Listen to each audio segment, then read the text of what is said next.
Present site plans. Can y'all hear me? Testing. Oh. Test. It's working.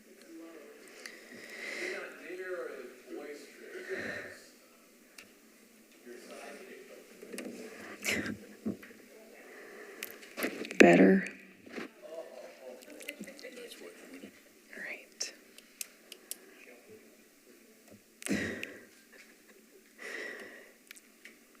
So matters on public hearing today, we're going to be looking at site plans, photos, and maps of the subject properties, and letters that we've received, if there were any, have been provided in advance to the board.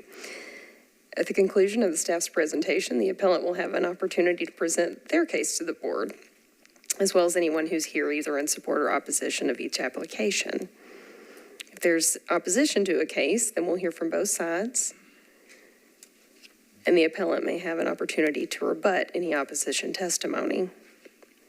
Under our board rules, if there's no opposition to a case, then an applicant will have 5 minutes to make their presentation. If there is opposition present, then each side will have 10 minutes total. The section numbers that we refer to today come from the Metropolitan Zoning Code. These proceedings are recorded, so everyone who steps up to have a presentation before the board, please push the button on the microphone until the red light comes on like this one. Please make sure to push it only one time, and then you would state your name and address and make your presentation before the board. Please note that anyone presenting false or misleading testimony before the board may result in revocation of your permit. The board will go through cases set for public hearing today, and after each case, the board will discuss and vote on the case. The Metro Zoning Code requires 4 affirmative votes to grant an application. If all board members are not present and the board does not reach consensus today, your case will appear back on the board's next docket.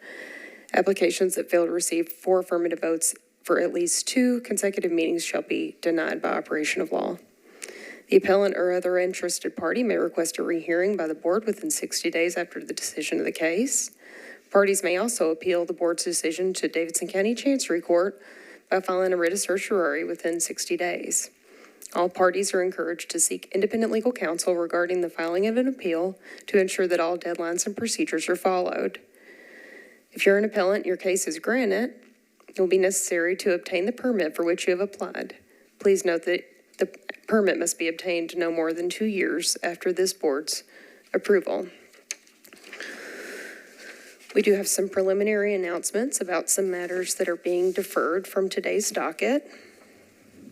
Case number 2022-32 is being deferred to June 2nd. 33, sorry, I did say 32. Case 33. This case is an application filed by Reed District Land Co. Partners, LLC, for property located at 1525 Church Street, 1520, 1518, 1516, 1514, 1512, 1510, 1508, 1502, 1500, 1501, 1509, 1511, 1515, 1517, 1519, 1521, and 1523 Hayes Street, as well as 1406, 1408, 1530, 1518, 1516, 1512, 1510, 1506, 1504, 1502, and 1500 Broadway, 110 and 113 15th Avenue North, and 116 and 112 16th Avenue North, requesting a special exception from a height and a setback within the slope plane in a CF zoning district to construct a mixed-use development. If anyone was here on that case today, that case is being deferred to June 2nd. If you're not available to return on June 2nd to make your presentation to the board, please note that you may submit any comments to bza@nashville.gov by next Thursday, May 26th, and your communication will still remain in the packet for the board whenever they do consider that case at the next meeting. We have 2 cases that are being deferred to June 16th. Those are cases 2022-53 and 2022-56.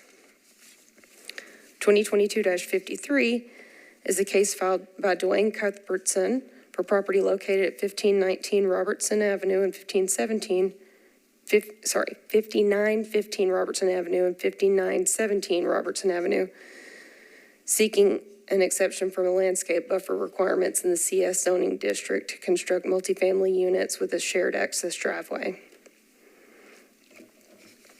The other case being deferred to June 16th, case 2022-56. It's an application filed by Preston Ayer and Tracy Mays and Karen Mays, owners of property located at 2405 Jefferson Street, requesting a special exception from landscape buffer and parking design requirements in the CS zoning district to construct 4 multifamily home development. If you're here on either of those cases, then that matter will be brought back before the board on June 16th, and you also may submit any comments to bza@nashville.gov if you're not going to be able to return for those dates. We also have a consent agenda for today. The board staff has recommended a consent agenda. A board member reviews the record in each case prior to the meeting, and if their opinion the applicant meets the criteria for the application requested and they feel the testimony in the case will not alter the material facts, the case is recommended to the board for approval. We'll call the consent agenda at this time for those cases that are recommended for approval.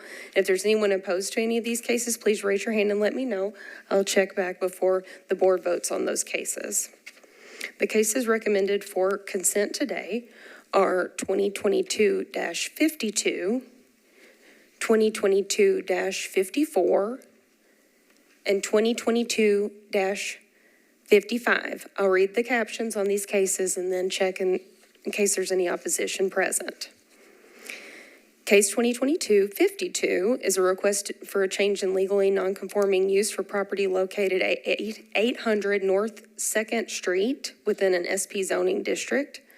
The prior use of the location was as a game room, and the applicants are seeking to use the structure for religious and educational purposes.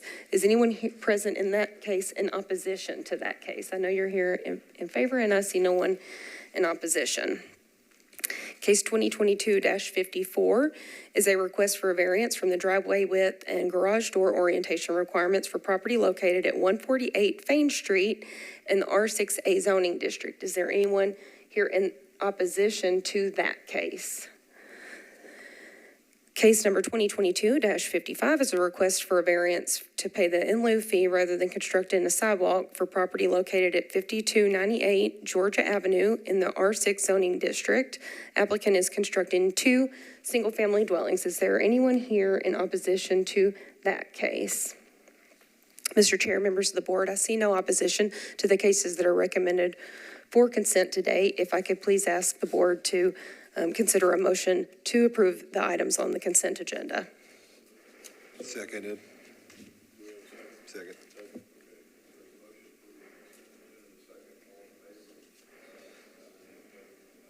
I'm opposed. Pardon me? I'm opposed You to are opposed. case 54. Sorry to throw a wrench into that.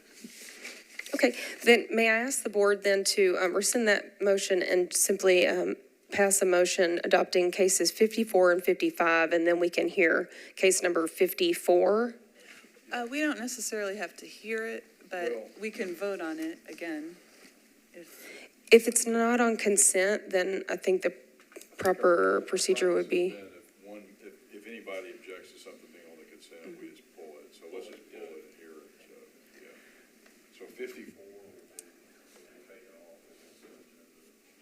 I guess we need another motion. Make the motion to approve those.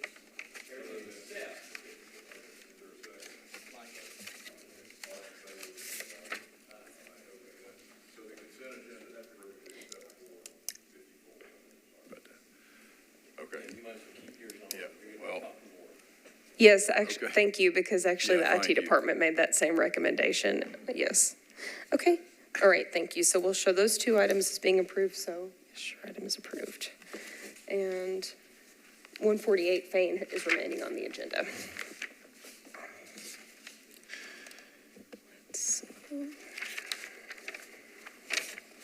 I don't see any council members present today, so then we will go ahead and start working through the items that are on our agenda. The first item that's on the agenda is the election of officers.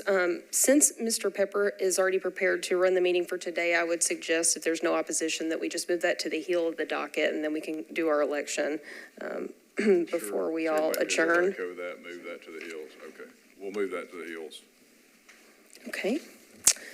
Thank you. Then the next case on our agenda is case 2022-50. That was the matter that was heard at the last meeting. This is an item A appeal of the zoning administrator's interpretation of Metro Zoning Code Section 1712-030C3 as applied to property located at 923 Sutton Hill Road in the RS10 zoning district.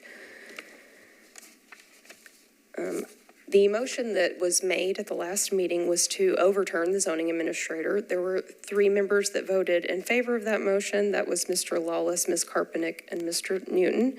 There were 3 members that voted against, Mr. Cole, Ms. Davis, and Mr. Pepper. I wanted at this time to ask whether any of the members who voted at the last meeting wish to change your vote. Seeing none, then I would also ask whether, Mr. Bradford, have you reviewed the record and the public hearing in this matter, and if so, do you wish to vote? Yes.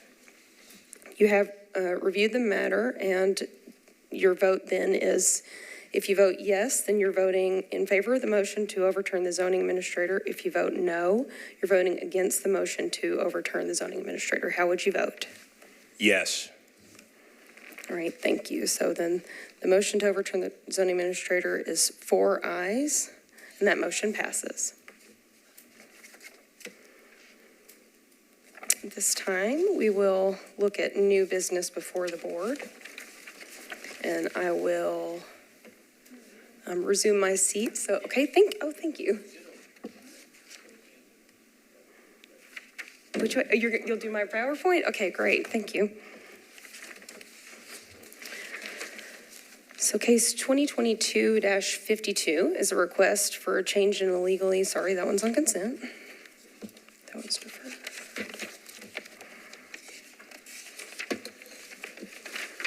Okay, Fane is a request for a variance. This is case 2022-54. A request for variance from the driveway width and garage door orientation requirements for property located at 148 Fane Street in the R6A zoning district. Before you on our presentation, we'll have a slide showing the zoning map and the aerial picture of this neighborhood. And there's a photo of the subject property, the site plan, and then there's the first floor rendering for the proposed single-family home. Is there anyone here in opposition to this case? I called for that earlier. I didn't see anyone. Okay, there is not. So the applicant will have 5 minutes to make his presentation.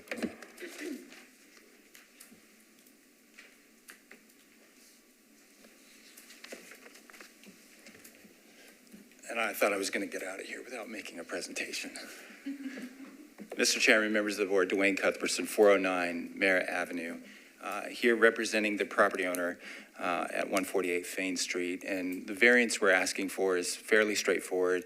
This property is zoned R6A, and the A is important in this case. It's the alternative zoning district that prohibits street-facing garages, prohibits parking within the street setback and such. And the intent behind that A district is to create just a better orientation of residential homes in this zoning district so that you have a good relationship between front doors and porches and the sidewalks. And I think we all get the intent here. And on most residential lots that are 50 feet, 60 feet, 70 feet, incredibly easy to accomplish those goals. Where you have an alley, it's never an issue. This particular property is fairly unique in that regard, in that it's only 33 feet wide, and it does not have alley access. So we have a little bit of a conundrum when it comes to complying with that A district requirement as it relates to garages facing the street or parking within that street setback. In residential districts, single and two-family zoning districts, garages can't be any narrower than 8 feet. From a practical standpoint, they're usually around 10 feet. So if we were to try to comply with the zoning requirement in this case and bring our parking to the back of this house, we'd have to squeeze this entire house over to the side, which might be doable, but then where we really have a problem is making that turn radius. So we'd had 33 feet in which to make that turn radius into some sort of rear-loaded garage. It's pretty impractical to make that turn radius because parking stalls need to be 20 feet deep in the residential zoning district, and then that space behind you has to be at least 20 to 24 feet. So just as a matter of arithmetic, the numbers for that space are much greater than the 33 feet of width that we have here. So we're, again, sort of stuck without this variance. We've done everything we can to minimize the impact of this driveway and garage on this streetscape. We've necked down this proposed driveway to a minimum at the sidewalk and then just brought it out to its width to match the the garage and the parking along that facade. This is on a sort of a dead-end street, so there is not a consistent streetscape along this street that we'd be interrupting. And it's the only block along Fain Street that doesn't have an alley. So pretty much every other single-family lot on this block should be able to comply with the requirement. Just this particular block is sort of stuck. And really, within this block, it's mostly just this lot that's so narrow that we can't get to the side of it. So again, we're asking for a variance of that requirement, and I'm happy to answer any questions. Can we see the street view again pretty quick?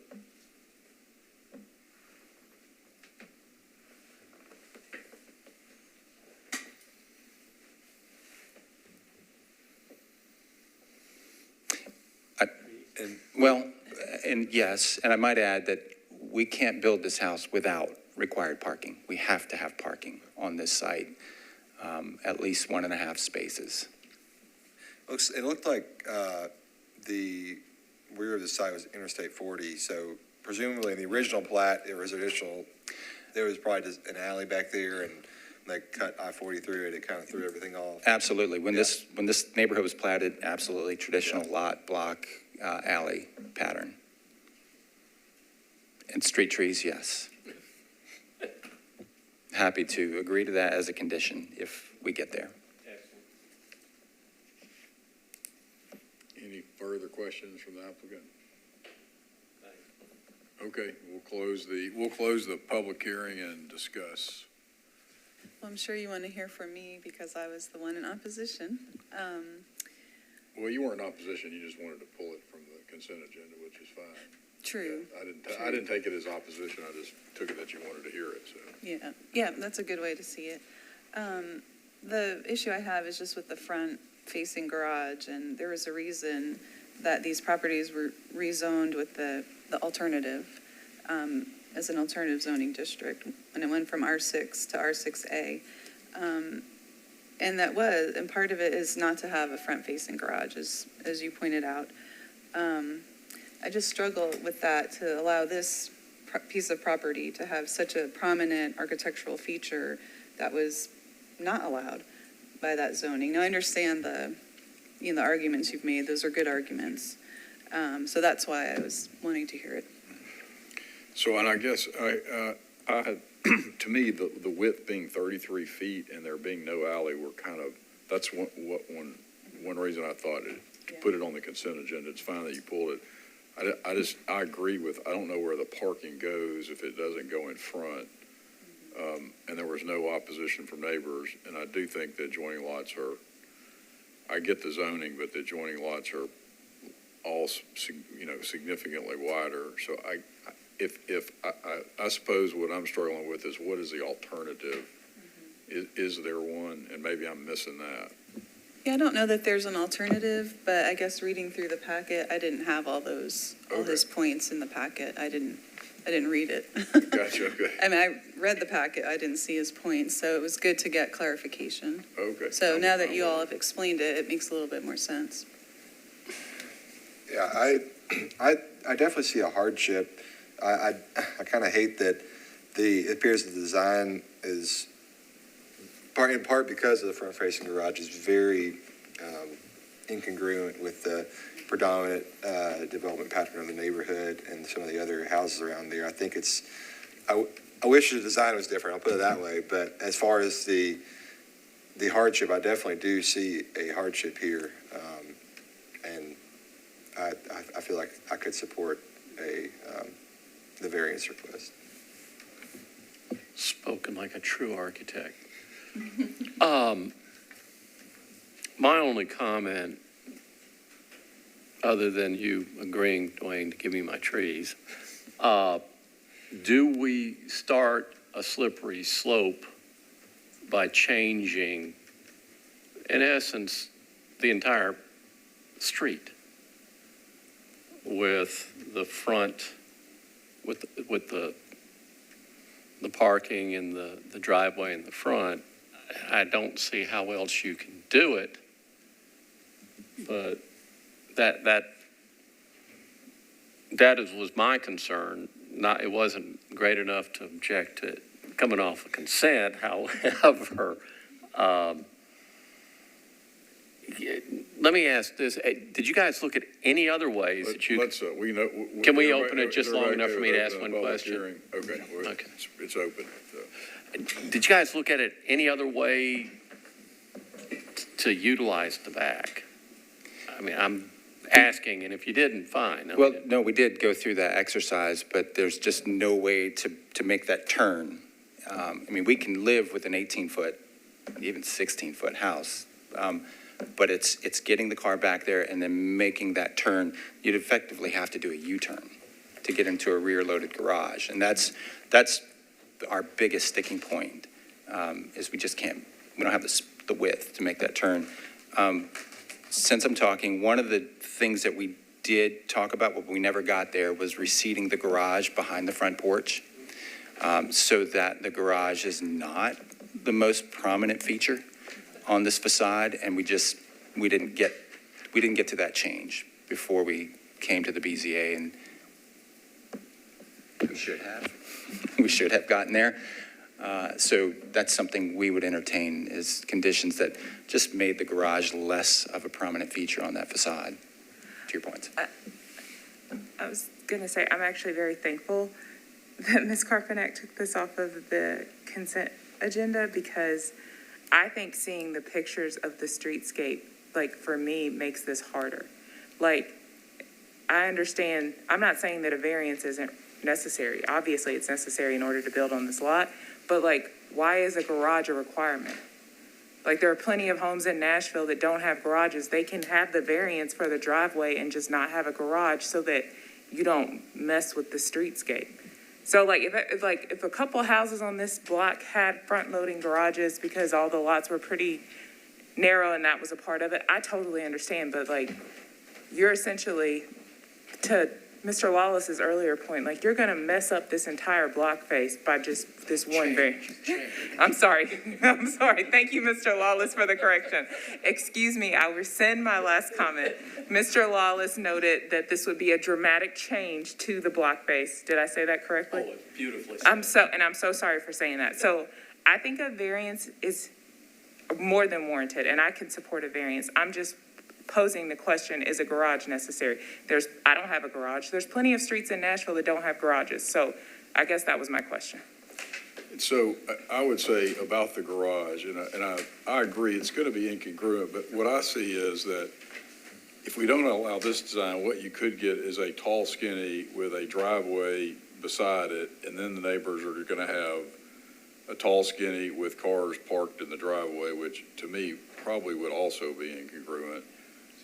And in terms of I agree with you about the garage, but I mean, if I'm a neighbor, it's a trade-off. Would I rather have a garage so the cars are not sitting out in the front all the time, and there's at least the possibility of it being in the garage? All those are really good points, and I think that what I'm struggling with is can you really get anything that's going to be congruent on this 33-foot wide lot anyway? I mean, aren't we going to be dealing with something that's going to be different from what's on either side of it? Well, I would say that, I mean, you can do a garage, like Mr. Cuthbertson mentioned, like it's just gonna be inconvenient getting in and out of it. So, you can do a garage on the lot as it is. You could have, I mean, heck, you could do, just like Ms. Davis said, you could have surface parking back behind the house as well, that you wouldn't necessarily, it might be a little tight kind of turning around there too, but you could do it. I do agree there, but also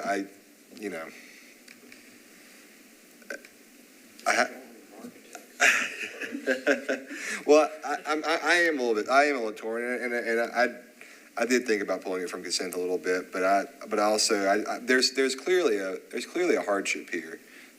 Whether it's enough to constitute a variance is what I'm struggling with myself a little bit, because there's definitely a hardship. It's definitely a lot that was bisected by probably some poor judgment in the 1950s or whatever. This was the cut through.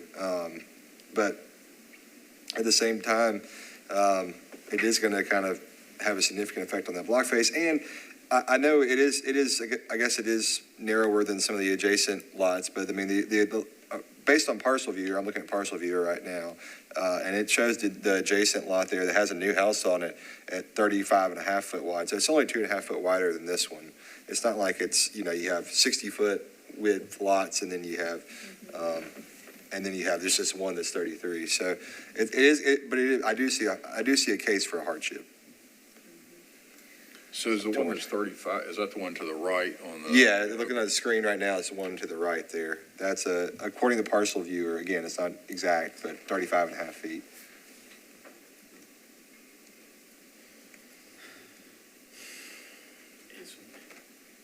Is there no way to load it to one side?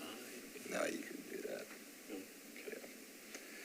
Yeah, but I mean, if you think about the width, just for the non-architects of the group, I'll admit, your minimum viable depth for a garage is what, 18 to 20 feet, I'd say minimum. I mean, I think a parking space is typically 9 by 18 feet. So if you have 33 feet and you take out 10 foot for a driveway and take out 20 feet for a garage, you have 3 feet, and that's, you got to factor in some setbacks and everything. There is a minimum viable. a carport or something like that. I mean, I'm asking. Well, yeah, you could do a carport, your whole car may not fit under it, to be able to turn back and forth, or like Ms. Davis said, you could just have a surface pad to park on the back. I mean, all those are options, but, as far as the garage itself, yeah, you could not have a side-facing garage. You can't have an enclosed one or anything like that. If you have carport, you could have something. Yeah, and you could have a rear-facing garage. It'd just be a pain to get in and out of. So we've clearly outlined that there are, I guess, design options other than this garage facing forward. Yeah. It's more so we got to make the determination whether or not this is enough of a hardship to award the variance, right? And this is just a thought, I agree with everything that Mr. Newton said about the hardship. I see a case for a hardship. I can support a variance. Maybe we should ask the applicant if we can't craft something, because he's heard some of our concerns that looks at least, again, at the back face option. But if not, if somebody makes a motion, like I said, I do see a case for a variance, so. And I see the We hardship. just don't know what that variance is. Exactly. So. And I was hoping my friends that have that architect stuck in. Yeah, Mr. Cole, when Mr. Cole's light went off, I was like, oh. Yep. I'm ready. Did you not notice the eyes zero straight over that way real quick? That was a good one. I got my part. I got my trees, so I'm sort of happy. Well, does anybody have a motion to make? Is there any consensus do we want to discuss? I think there is a hardship. Y'all have me really thinking about the things that Ms. Davis has brought up. And it is. And I hadn't thought about the property next door being I can't see what they did with the parking on the one next door because the picture's cut off. Can you see on parcel view or because? I can't. I'm at the maybe car I can. carrier. I can see that. Let's see. No, and on parcel viewer, that house is not built yet in their aerial, so okay. I'm assuming that the driveway goes to the right, just like it did in the existing driveways to the right of the house that's there. There, yeah, looks like there used to be a house, and they probably put the driveway back. Well, there wasn't a driveway then, so Do I have to raise my hand, or can I can just speak? we're in discussion. Your little Okay. red light. Yeah. Okay, Yeah, cool. yeah. Sort of gets you going. Is there an ability to grant a variance with a condition as discussed by Mr. Newton with respect to either a pad or some other component in the front Well, I think the or in the rear, excuse me? yeah, I mean, they could do that without a variance, so that's the thing. That they could do that as of right. They don't have to build a garage essentially. And I'll ask zoning to confirm that they're not required to build a garage with a single family dwelling in this zoning. Is that correct? Okay, But they are required to have parking. They are required to have parking. It says you gotta have 1 but it does have to be 1.5 parking enclosed spaces. parking spaces. In front of the house. Right. Sure, yeah, exactly. But you could have parking, 2 parking spaces that are concrete or asphalt or whatever in the rear of the house, and that would classify as your parking. And I'm asking zoning to confirm my statement there, but Yes, the notes that are before the board for consideration of the variance, as far as the access and driveway, it says that parking driveways and all other impervious surfaces in the required street setback shall not exceed 12 feet in length, in width. right. But I guess what I'm saying, you can have parking in the rear, like in the backyard of the house, you can have parking back there. Yes, the other requirement, of course, if there was a garage, then the garage door shall face the rear, on the side or rear of the property line. So, yes. But as Mr. Cuthbertson said, he is correct that normally these alternative zoning districts do contemplate alley access. Don't think any guarantee not to give them an Yeah, access on and off I-24. well, and here's the thing about it being incongruent, which it is, but I also think, if I don't know who the other neighbors were and who the builders were, but we probably would have seen a hardship for them too, because there is no alley access. So I get we want to try to keep it consistent, so. Yeah, I'm It's gonna, like you're- you I mean, look like we you're can winding up talk with on a this all day. Yeah. I'm gonna make a motion just because I am convinced that there is a hardship based on the lack of an alley access in this zoning, the unique shape of the lot being cut off by I-40. I'm gonna make a motion to approve the variance with the condition of including street trees. And which would help to mitigate the visibility of the garage in the front, and just with the owner to attempt to mitigate the visibility of that garage via design practices. Okay, I'll second that. We can discuss now. And I'm now looking at my 3 spurts. Is there any type of coverage in terms of, not necessarily trees, but something that would make it look better? Or make it not so in your face that you've got only one house from where the street ends all the way down, there's not another one that has a front load. And that's why I can't support it, because there's tons of rezonings that happen in Nashville where they rezone a neighborhood and they don't think about the fact that there's not alley access, but they're just trying to update the zoning. And so, to me, that's not a hardship. Like, the hardship is, I can give you a hardship on the narrowness. I can give you a hardship that it's the lot seems a little, I can give a variance based off that lot. But I think wanting a garage is just like a want. It's not like a necessity. They can park. There's other ways that they can park with us giving them a variance. And I'm just uncomfortable changing an entire block in that fashion. Like, if there were other developments on, So I agree that there should be a variance. I can't support the garage variance at this point, just because like, I think that's not our job to do that, to that street face. I'm leaning the same way. I think we should lean more towards surface parking. I'm not sure if we could direct them towards having a carport or something like that, but more so in the surface parking lot. I mean, I'm happy to withdraw my motion if someone wants to make a different motion. You got a second, though. I got a second. You got a second. I thought we were moving towards, but now, Yeah. now, I mean. I mean, y'all are trying to convince, y'all make me Davis want and to vote Ms. against my own Cole, motion now, so. I was gonna, Golly. Y'all are, suggest that we vote on it and then see what happens. Is that a good? Sure, suggestion? yeah, I mean, I think. I mean, it's out there, right? We need to, unless you want, do you want to withdraw it, Mr. Newton? You want to withdraw your second? You go ahead. Well, I'll withdraw the second if that, okay. So, all right, so we're back to, I mean, Okay, I was going to ask a procedural question of the chair. You volunteered yourself. And that was, had we voted and it gone down, would it, I'm trying to find a way to, maybe if someone asked to defer it one meeting, concoct some other alternative, because I can support a variance, I can't, parking is, I'm having a problem with that.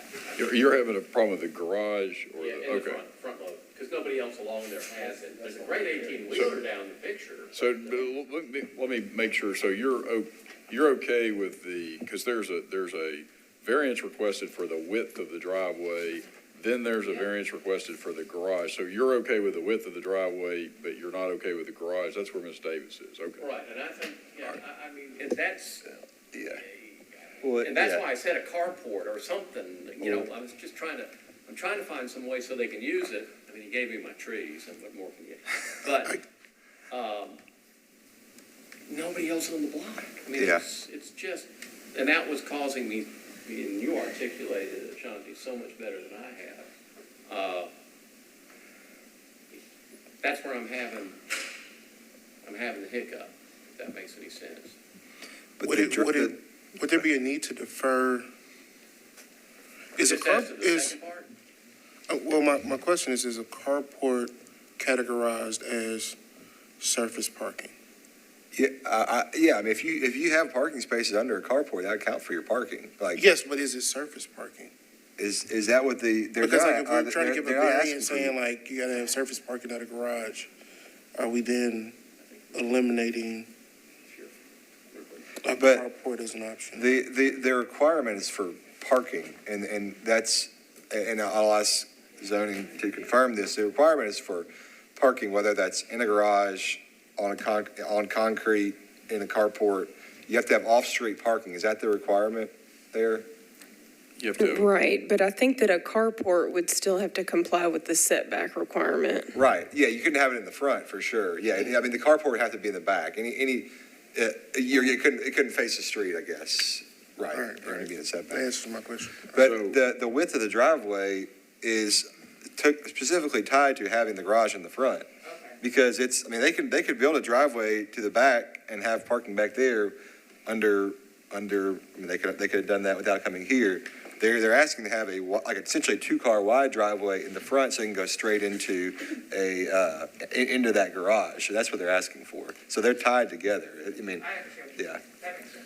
well, I'd say, I would like to defer it because I'm going back and forth because Ms. Davis and Mr. Cole came on with some, they saved their strongest, best points till last, and lots of good points have been made. And so I kind of want to defer it because it's one of those cases that it takes a lot of mental energy to figure out, but I don't know what's going to change if we defer it. I mean, it seems to me, if anybody, I mean, I'll ask the architects, I mean, it just seems to me like there's not another, it's either, it's going to be in the front or it's going to be in the back, Right. and you're going to have to redesign the house and have the tall, skinny. So is a deferral really going to, or are we just kicking the can down the road? If it was deferred and the applicant, Dwayne, was to come back and said, okay, this is what we tried, and maybe presented that, I may not like it, I may hold my nose and go for it, It's just, I've got to see that effort, other than whatever, and, you know, I've got enough, besides for my proponent, my next door neighbor here, I've got enough to where I can get close, but I just can't get there. I just want them to say, we tried this. We tried Carport. I know a lot of people don't like carports, but, I mean, I've got one. I mean, a lot of people do. And Dwayne, do you know what I'm trying to get to? And if you said it just, I can't do it. I'm sorry, I'm not allowed to ask him. I know. But we can open up the public hearing and ask the applicant. It appears like you may not have the vote. So would you like, would a deferral be something that would be helpful to you? Or do you think we're just going to be kicking the can down the road and back to the same place with a? I think do you see a reasonable redesign that's going to kind of address what you've heard here, or do we just need to vote? I think based on that first comment, it doesn't appear I have the votes as a reason for deferral enough. But based on the conversation that I'm hearing, I think there are some alternatives that we can try. There's one in particular that would, at least in my mind, reduce the width of the garage and maybe even then push it behind a facade so it's not as visible when you're at an angle or coming down the block. Absolutely. Okay, so we'll close the public hearing. I'll make a motion we defer for one meeting. Is that enough time, or, okay? Second. Okay, so I'll make a motion. I just seconded. Okay, well, I've got a second, so all in favor of deferring at one meeting, raise your hand. Okay. Thanks, Dwayne. All right. We need to have some easies for a while. Well, I mean, we had a hard one last time. Mr. Cuthbertson went from the consent agenda to the deferral. That may be a first. That might be a first. Yeah, that was but, well, I mean, no, I'm glad that you, you were more alert than I was about it, because I think your points were really good, so everybody's points were really good. Okay, next case. I'm trying to find one. Thank you, Mr. Chairman. I'm just trying to pull up my slide deck.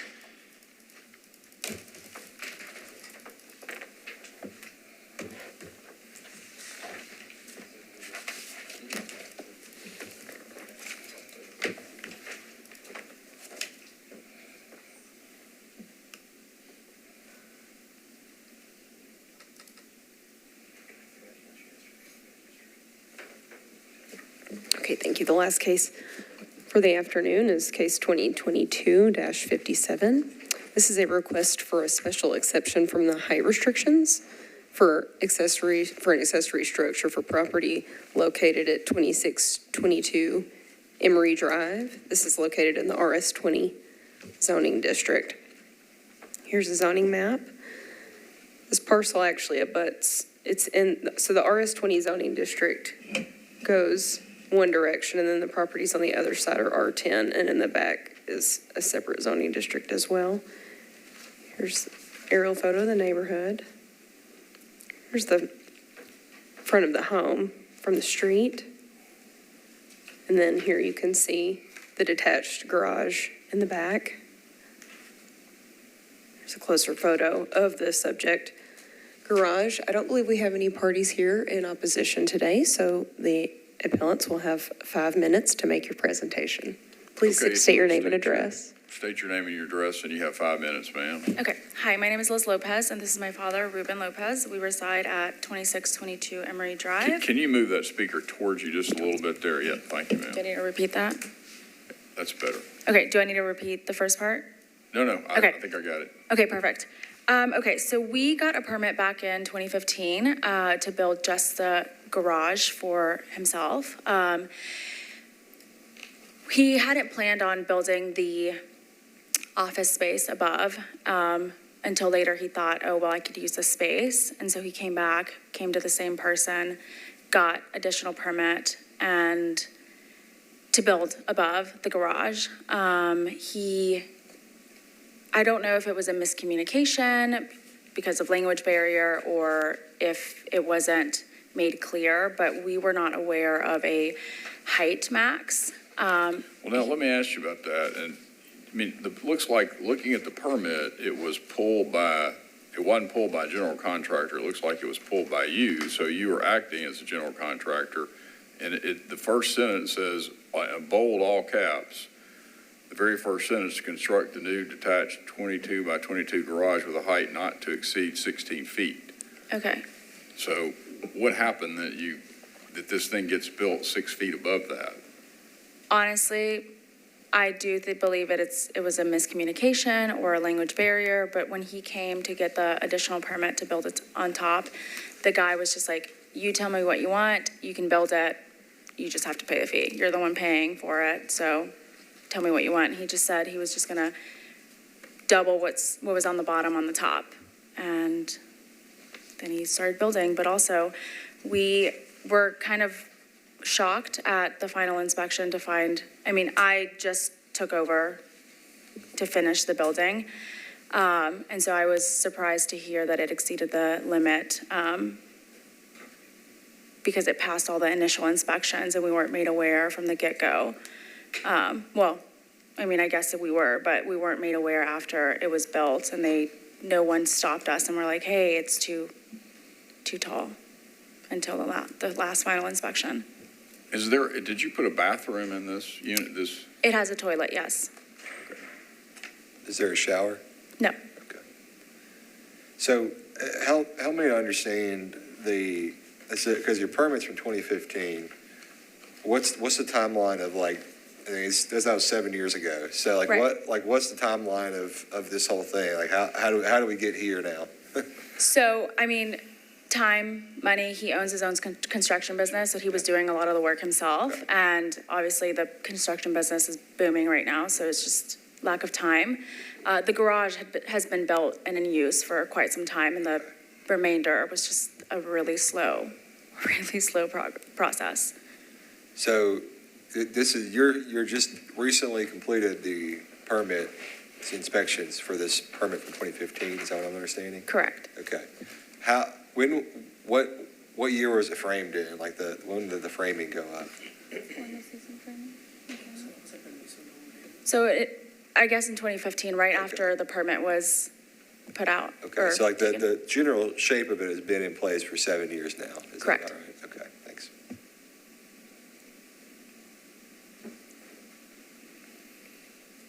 You still have some time left, ma'am? That's about all I have to state. Okay, does anybody have any questions for the? What height is the second floor at, above the main level? So the walls are 8 feet. Okay, Mm-hmm. okay. So the eaves of the gable are at 22 feet? Is that what I'm understanding? Right. Okay. So on your little sketch, it shows 10 feet and 12 feet. That's why I was a little confused there. So I drew that myself. Okay. That was Jessica Shepard. Okay. It's a great drawing. Just kind of advised me on how to do it. So I was like, okay, and I kind of ran it by her, and she was like, that's fine. So, I know Okay. absolutely nothing about any of this, so. So you said the bottom floor is 8 feet, and then you have a floor, and then you have another 8 or 10, 12 feet above that, or Okay, so the garage is 10 feet. the garage is 10 feet? Okay. Okay. Yeah. Okay. Gotcha. So then wouldn't that make the eave at 18 feet? Entonces no serían 18 pies, dice.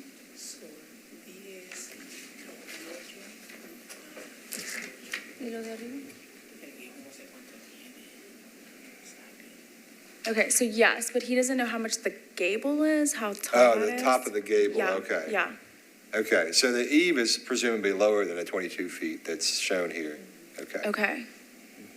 Do you know, so approximately would the eave be around 16 to 18 feet probably? 18 feet. Aproximadamente como eso? So you mean like from the bottom of the garage to the second? Yeah, from the bottom of the garage to to this point. Yeah. Okay, see. Okay, 18 feet. 18 feet, okay, okay. Thank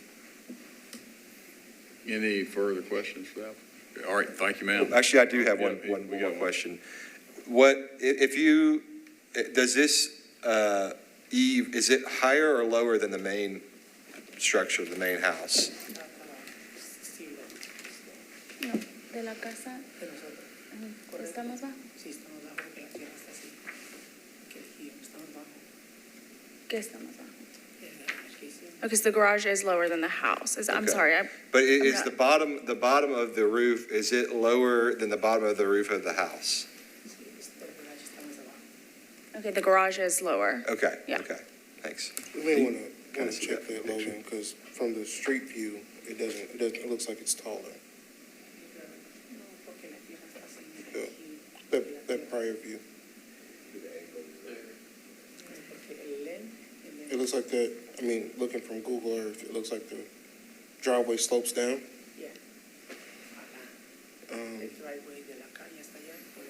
Yeah, but it looks taller than the house in the front. Any further questions from the applicant?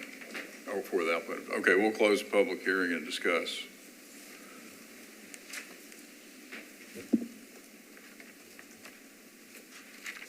I mean, it's been there for 7 years. And I guess this is a question for codes. So when you're looking at the height, like if this was a hipped roof, you'd have the eave at that 18 feet. Do you typically count to the top of the gable as your height? Is that what it is? Or is it to the bottom or to the eave height, from the eave height for these heights of these things? Because I know that the actual like the roof is not included in it typically in the height, but. I don't think that we have I don't know what the height of this is Okay. right now. Gotcha. Okay. Thank you. But is the requirement 16 feet to the bottom of the eave? Oh, yes, the requirement is in all districts with a minimum lot size of less than 40,000 square feet. Accessory structures shall not exceed 1 story or 16 feet in height, whichever's less. So it's the overall height. Okay. So, I mean, the question I have is, the thing that is troubling to me is, what is the purpose of the code if somebody gets handed something that says in bold all caps, not to exceed 16 feet, and they go 6 feet over? And, I mean, when you agree to act as your own contractor and you accept full responsibility for code compliance, as it stated, that is troubling to me. So I don't, Spoken like a true lawyer. and this is not one of the cases in which the applicant was told something incorrectly by codes and acted upon it, so, but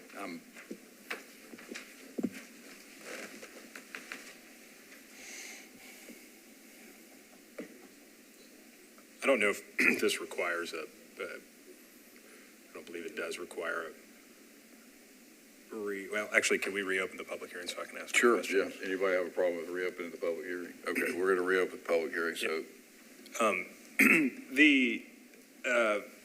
It appears through the code's records, through the permits of the e-permits system, that there was an approval in 2017 of the building framing. Where was the phase of the construction at that time? En 2007, ¿cómo estaba? ¿Cuánto de la construcción?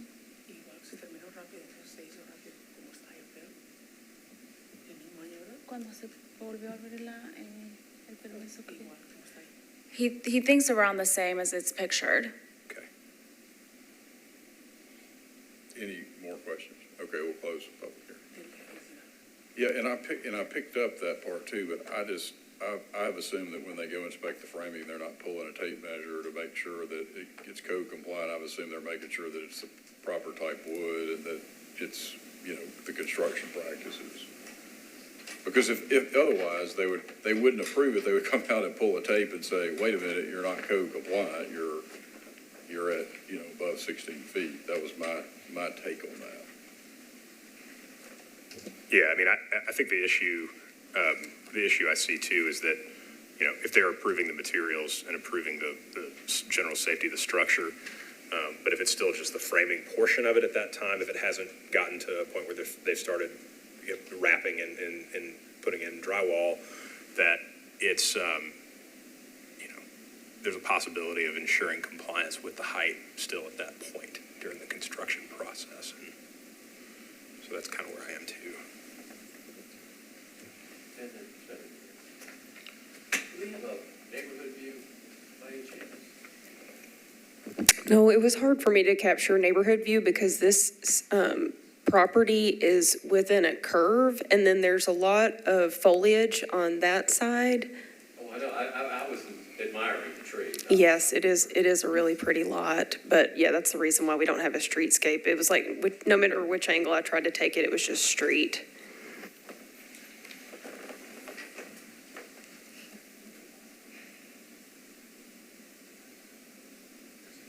Well, the only thing I'll say is at one point, I thought that the requirement was 16 feet to the bottom of the eave, and I don't know if codes would have changed in the 7 years since this was built, and that's, I guess, a little bit on my mind, but I don't know how to verify that, or even if that's a different section of the code or so, but if that was still the case, they would be within 2 feet of complying. But we don't have that argument from the applicant, so. Well, and you think about, I mean, the way I'm looking at it is the purpose of the code is to, prevent unsightly structures from being built that are way out of character, out of context, that the neighbors don't want you looking over into their lot from your tall accessory structure. And this has been here for 7 years, and I mean, and obviously there's no, they had the sign out there, there's no neighborhood, backlash on the structure as far as we know, and we probably would have heard from them if there was. So. You mean like last week or 2 weeks ago? Just saying. How did this get to us, by the way? Well, she said that they were applying for their final permit, Okay. like their final Gotcha. occupancy, Okay. yeah, so.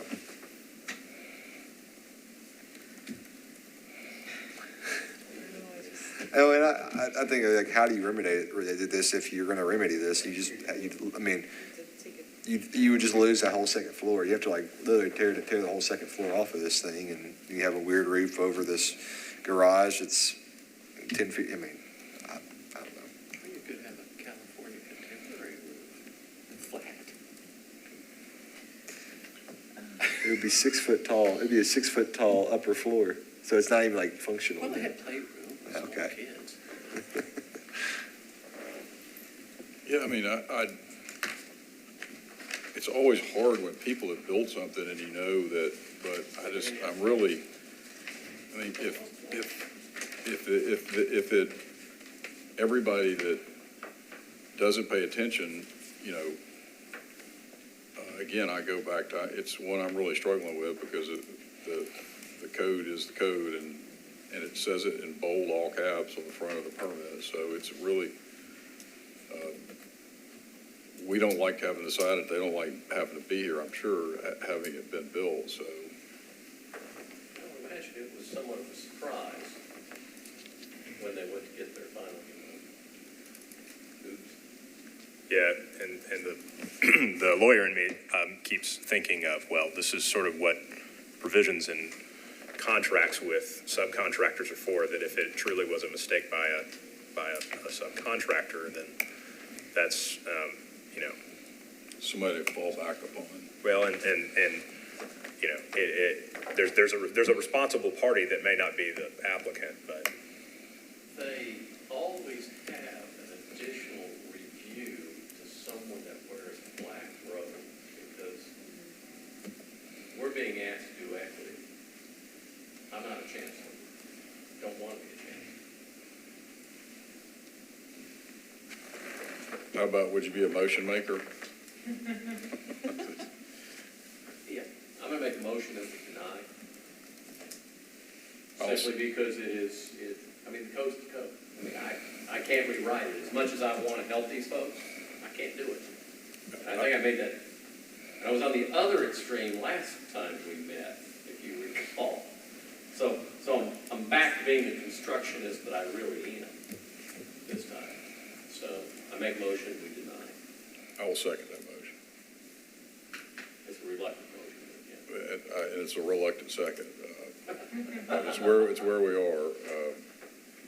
Any discussion on the motion? So the motion is to deny the request for variance. Discussion. All in favor? Say aye. Aye. All opposed? One opposed? I'm sorry, that does not pass. Okay. You do have the right to, as Mr. Laws pointed out, you've got another step in this process. I'm sorry, what was that? You have another step in this process. It's not with us. It's not with us, it's with the court. With who? With the court, the Okay. circuit court or Chancery Court of Davidson County. You can file a writ of certiorari, Okay, and that information should be in your packet. okay. Thank you. Okay, thank you.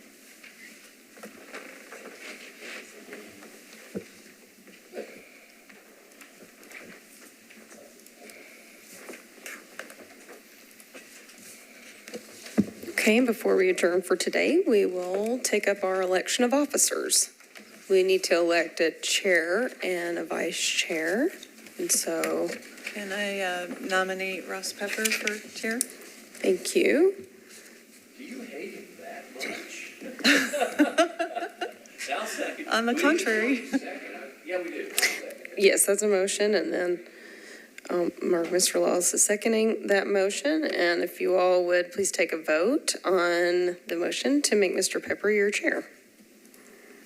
Thank you. I will abstain from voting. Okay. So You gotta vote for yourself. I think I have to recuse myself from that vote. So, You need to suffer. I will nominate Ms. Carpenter for vice chair. Boy, does this sound contrived. I'll second it. Okay, there's a motion and a second. All in favor? Ms. Carpenter for vice chair? Okay. Thank you. Yeah. You didn't vote for you recused yourself too, so. Correct. And welcome to our new board member. Yes, that's right. Thank you. Welcome, Peg And Bradford. you wanted this. Yep. Congratulations, by the way. Usually we'll have more than two cases, so. I also probably Right. look less like a deer in headlights as time progresses, so. Well, this time we'll go ahead and adjourn our meeting. Thank you. Okay, Thanks. we'll adjourn the meeting. It's supposed to like bang a gavel. Oh, I'm supposed to, yeah, and she brought me the gavel here. I'll late. Adjourned. There you go, yeah.